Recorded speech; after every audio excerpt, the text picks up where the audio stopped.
क्या आपको पता है कि सीमा यूपी एटीएस के सामने किस तरह सवालों के जवाब दे रही है? ठीक वैसे ही जैसे पिछले हफ्ते भर से वो दर्जनों मीडिया वालों के कैमरे पर उनके सवालों के जवाब दे रही थी। सूत्रों के मुताबिक सीमा एटीएस के सामने वही बातें कह रही है जो इससे पहले उसने नोएडा पुलिस के सामने कही थी। सीमा माशूक है या फिर जासूस, इस बात का पता लगाने के लिए एटीएस की टीम ने लगातार दूसरे दिन सीमा और सचिन से पूछताछ की।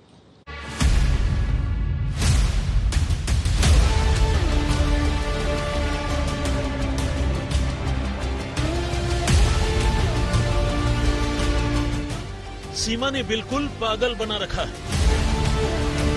UP ATS, UP police, IB समेत तमाम एजेंसियां उसका सच जानने की कोशिश कर रही हैं।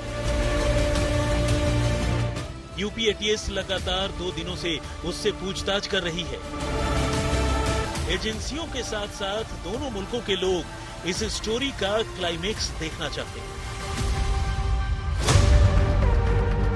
सीमा की जान को सिर्फ अपने मुल्क यानी पाकिस्तान में ही नहीं बल्कि हिंदुस्तान में भी खतरा होने की बात कही जा रही है। कायदे से सीमा की जगह कोई और होता तो उसकी सांसें हलक में अटक जाती।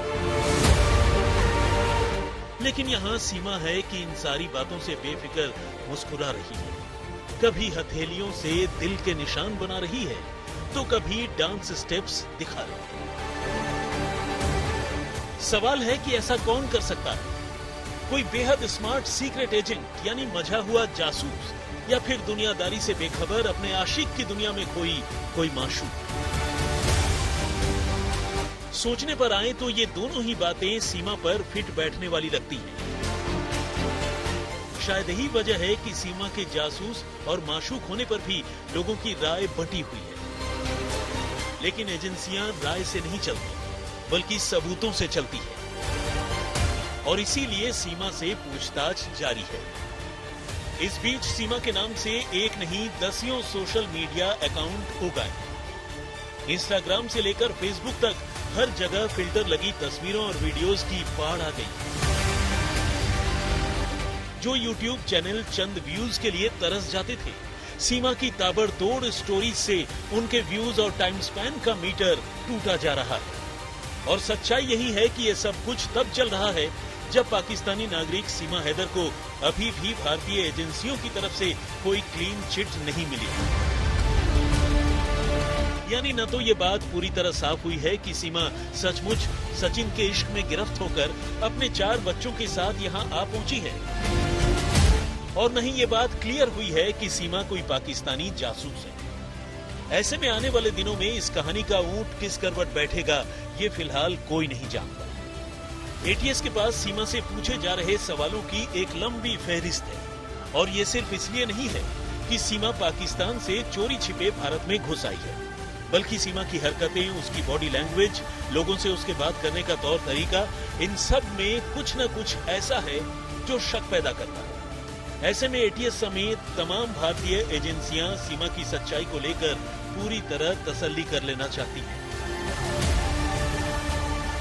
भले ही उत्तर प्रदेश की एंटी टेरर स्क्वाड सीमा से जासूसी के एंगल पर घंटों की पूछताछ कर रही है, लेकिन नोएडा पुलिस ने कहीं न कहीं सीमा को जासूसी के एंगल पर क्लीन चिट दिया था। इसी वजह से अदालत में सीमा की जमानत का नोएडा पुलिस ने विरोध नहीं किया था।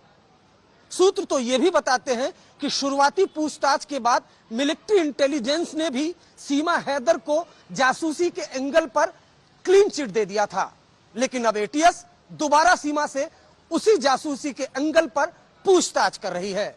देखना होगा कि 2 दिनों की पूछताछ के बाद एटीएस के हाथ क्या लगता है।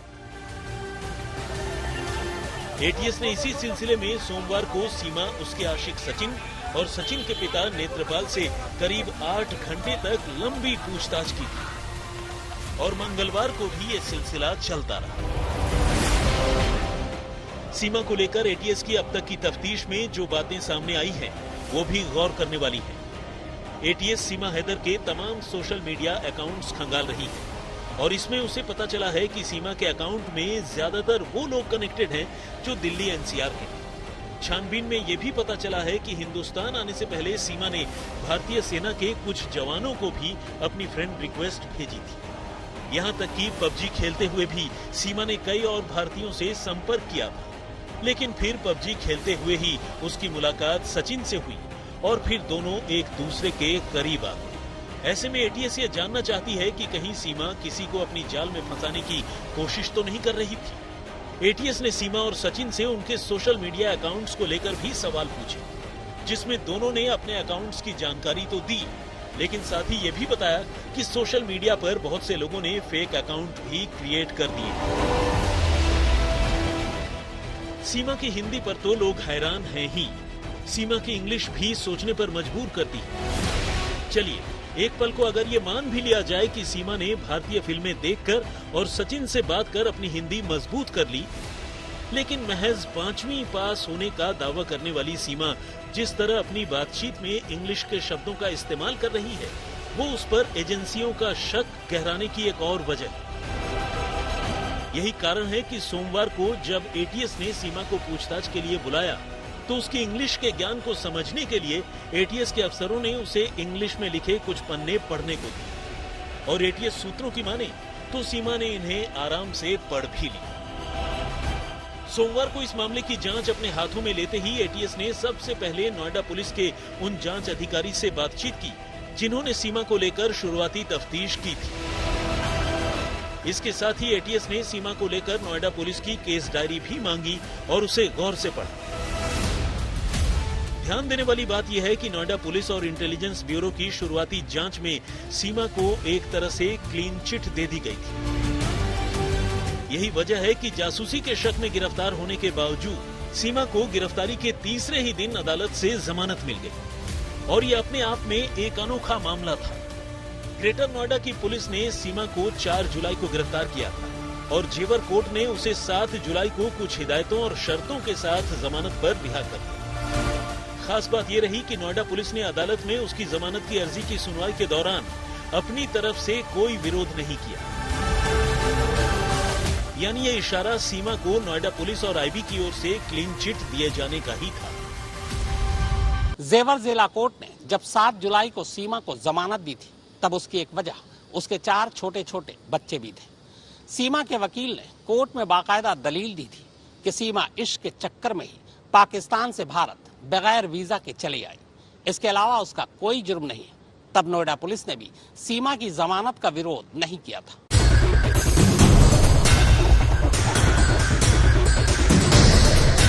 ये सीमा और सचिन के जमानत के आदेश हैं, यानी वो दस्तावेज जिसमें सीमा और सचिन को गिरफ्तारी के बाद अदालत की ओर से अस्थायी आजादी दी गई है। इन पेपर में सीमा और सचिन के खिलाफ जो इल्जाम हैं, उनमें से एक है आईपीसी की धारा 120B यानी साजिश रचना, जबकि दूसरा है फॉरेनर्स एक्ट की धारा 14 यानी वीजा संबंधी नियमों का उल्लंघन करना। कानून की बात करें तो इन मामलों में ज्यादा से ज्यादा 5 साल तक की सजा हो सकती है। यानी सीमा और सचिन का जुर्म कोई संगीन अपराध के दायरे में नहीं आता है और शायद इसीलिए शुरुआती तफ्तीश के बाद अदालत से दोनों को जमानत मिल चुकी है।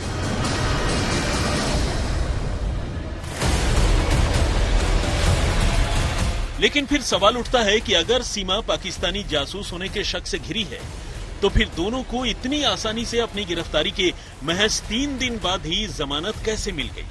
तो जवाब है सीमा और सचिन की गिरफ्तारी के बाद नोएडा पुलिस की ओर से की गई जांच।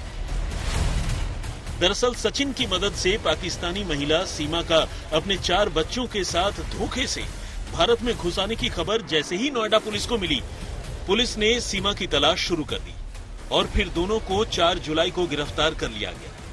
लेकिन गिरफ्तारी के साथ ही जब पुलिस और इंटेलिजेंस ब्यूरो के अफसरों ने सीमा और सचिन से पूछताछ की तो शुरुआती पूछताछ से ही ये साफ हो गया कि उन दोनों का और खासकर सीमा का जासूसी से कोई लेना देना नहीं है और सीमा सिर्फ और सिर्फ सचिन के प्यार में ही पाकिस्तान और भारत की सरहदें लांघकर ग्रेटर नोएडा पहुंच गई।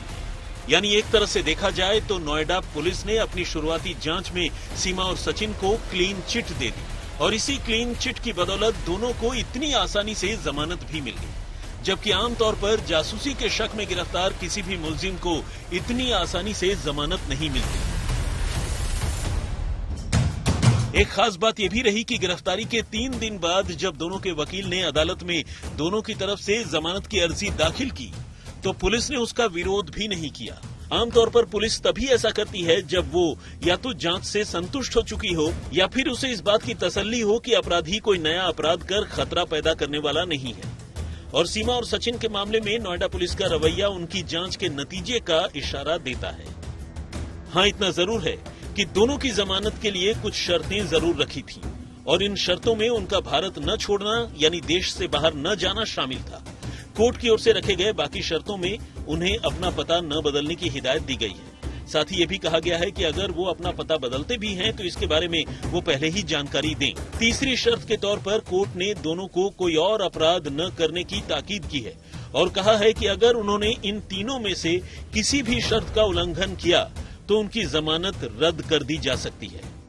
ग्रेटर नोएडा से अरुण त्यागी और नोएडा से भूपेंद्र चौधरी के साथ अरविंद ओझा, आज तक।